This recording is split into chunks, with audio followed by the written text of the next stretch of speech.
Hi, welcome to ಖುಷಿ ಖುಷಿ YouTube channel. ಇವತ್ತಿನ ವಿಡಿಯೋದಲ್ಲಿ ನಾವು ಬೀಟ್ರೂಟ್ ಪಲ್ಯ ಹೇಗೆ ಮಾಡೋದು ಅಂತೇಳಿ ಕಲಿಯೋಣ. ಅದಕ್ಕಿಂತ ಮುಂಚೆ ನಮ್ಮ ಚಾನಲ್ನ ಸಬ್ಸ್ಕ್ರೈಬ್ ಮಾಡಿಲ್ಲ ಅಂದರೆ ಪ್ಲೀಸ್ ಸಬ್ಸ್ಕ್ರೈಬ್ ಆಗಿ.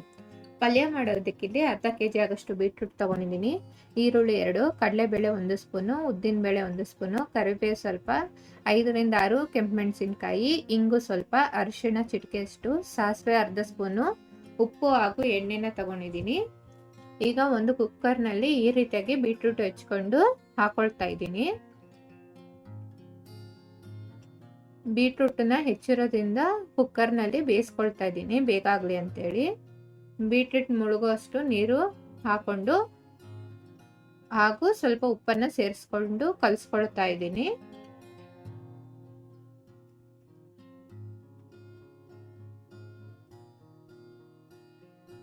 ಇದನ್ನ ಒಂದು ವಿಷಲ್ನ ಕೂಗಿಸ್ಕೊಳ್ಳೋಣ. ಈಗ ಒಂದು ಬಾಣಲೆ ಇಟ್ಕೊಂಡು ಅದಕ್ಕೆ 1 ಟೇಬಲ್ ಸ್ಪೂನ್ ಆಗಷ್ಟು ಎಣ್ಣೆನ ಹಾಕೊಳ್ತಾ ಇದ್ದೀನಿ. ಎಣ್ಣೆ ಕಾದ ನಂತರ ಇದಕ್ಕೆ ಸಾಸಿವೆನ ಹಾಕೊಳ್ತಾ ಇದ್ದೀನಿ. ಸಾಸಿವೆ ಸಿಡಿದಾದ್ಮೇಲೆ ಇದಕ್ಕೆ ಕಡಲೆಬೇಳೆ ಹಾಗೂ ಉದ್ದಿನ ಬೇಳೆನ ಸೇರಿಸ್ಕೊಂಡು ಫ್ರೈ ಮಾಡ್ಕೊಳ್ಬೇಕು.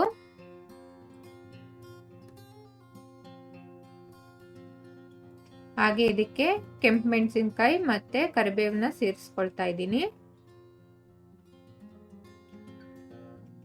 ಸ್ವಲ್ಪ ಇಂಗು ಸೇರಿಸ್ಕೊಳ್ಳೋಣ. ಹಾಗೂ ಇದಕ್ಕೆ ಹೆಚ್ಚಿರುವಂತಹ ಈರುಳ್ಳಿನ ಸೇರಿಸ್ಕೊಳ್ತಾ ಇದ್ದೀನಿ.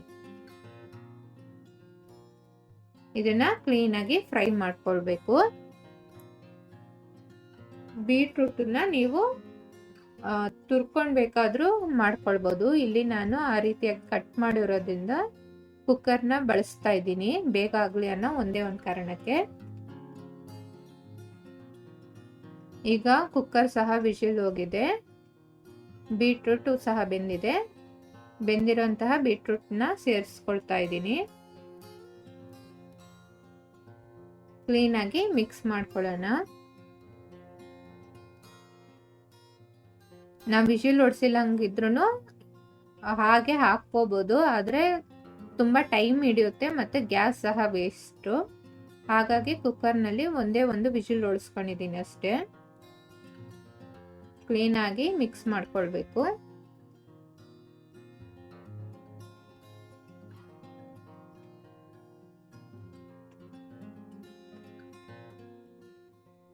ಈಗ ಇದಕ್ಕೆ ಚಿಟಿಕೆ ಅರಿಶಿಣ ಹಾಗೆ ರುಚಿಗೆ ತಕ್ಕಷ್ಟು ಉಪ್ಪನ್ನ ಹಾಕೊಳ್ತಾ ಇದ್ದೀನಿ.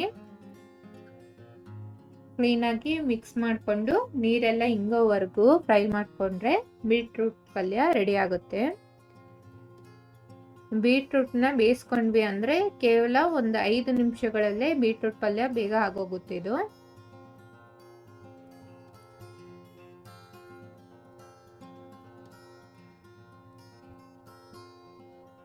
ನೋಡಿ, ನೀರೆಲ್ಲ ಹಿಂಗಿದೆ. ಇವಾಗ ಬೀಟ್ರೂಟ್ ಪಲ್ಯ ರೆಡಿ ಆಗಿದೆ.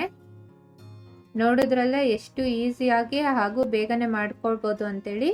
ನೀವು ಮಾಡಿ ಹೇಗಿತ್ತು ಅಂತ ತಿಳಿಸಿ. ನಮ್ಮ ಚಾನಲ್ನ ಸಬ್ಸ್ಕ್ರೈಬ್ ಆಗಿ. Thank you.